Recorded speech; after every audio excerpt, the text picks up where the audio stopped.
আমরা তো প্রথমেই দেখলাম 5ই আগস্টের পরের দিনই কি করে ইসলামী ব্যাংকগুলো আপনারা দখল করেছেন। এটা কি জনগণ দেখেনি? এটা তো জনগণ দেখেছে। আর আজকে বড় বড় কথা বলেন, কলঙ্ক লেপন করার চেষ্টা করেন বিএনপির নামে।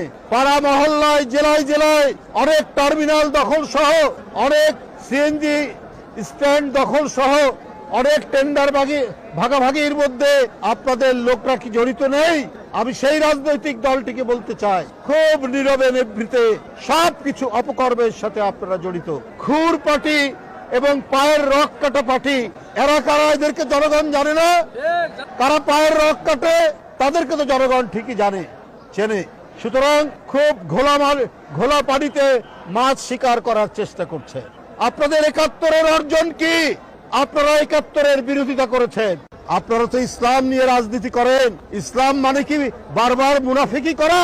আবার দুই একটি রাজনৈতিক দল দেখি তারাও সবক দেন যে চাঁদাবাজ বিদায় নিয়েছে, আর কোনো চাঁদাবাজকে আমরা দেখতে চাই না। আপনাদের 71-এর অর্জন কি? আপনারা 71-এর বিরোধিতা করেছেন।